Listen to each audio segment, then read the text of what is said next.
Alright, so in this video I'm going to get right to the point.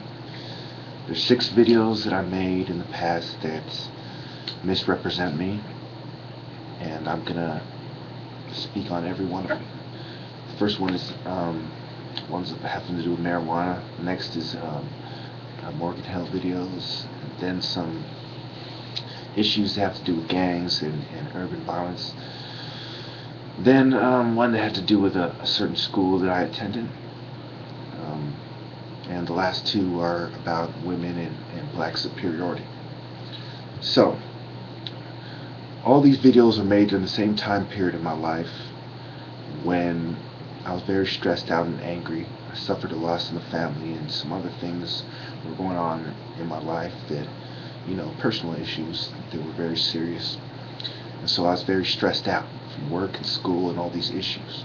And my research about the government really took me over the edge. And so, I'm not saying that people shouldn't research the government, but this is my story.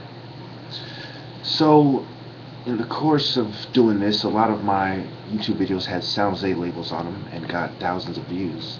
And it's quite probable that the majority of those views were people who live in this area. And so when I went to the medical dispensary for the cannabis, I noticed something was strange about the cannabis, and I proceeded to buy a large quantity of it because it was at a good price. And to make a long story short, the people there seemed like bikers and maybe people who've been to prison, which makes sense because a lot of people in the weed movement have been, and maybe they didn't do a thorough enough background check, or maybe they just let it slide. I don't know what the case may be. Maybe they're just criminals in general who are good at getting away with it. But that's basically the story about what took me over the edge, the root causes of it. And the next video, and it covers a lot of the weed videos, that era, that time period. The next video has to do with the Morgan Hill video. I was mad about the Sierra Lamar case. Same thing about the marijuana. I was very upset. And the end result was I was angry and calling out people that I had seen on the side of the road that matched the description of the person, the suspect in the Sierra Lamar case.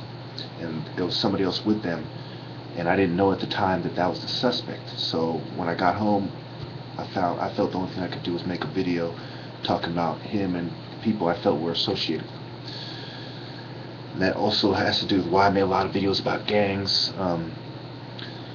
When I was younger in high school, years ago, 17 years ago, I used to, hang out with thugs and think being a gang member was cool and a lot of things like that. So I understood the social pressures that lead people to be that way. And, I kind of started going down that path before I, turned to God and went back to my studies. And then another, at my university, there was several suspicious incidents that I felt were related to people who had seen my videos. And I compounded the problem when I made a video about the school that I attended to, that I was attending. And the next is the black superiority video. Same thing. It was a lot of the white power structure. I was getting a lot of heat for them. A lot of racist white people, low-level white racists leaving comments. And there was a race debate about Egypt, and it tied into racial achievement and ethnic achievement, if you will. And so that got me on the path of arguing with quote-unquote the white man, which I explained in other videos what I mean by that. Obviously, I don't mean all white people. The last one is about women. I was very mad at women because, as I mentioned in my Illuminati series, a factual presentation, that the New World Order, on record in the encyclopedia, Weishaupt talked about using the feminist movement, creating a feminist movement to break down the family structure, to further divide and conquer people and get them to abandon their traditional values for a more universal, Illuminati point of view, which what they called enlightened, which they were trying to couple religion with science while using, their point of view, their perception, their common sense to do it. So a lot of people don't understand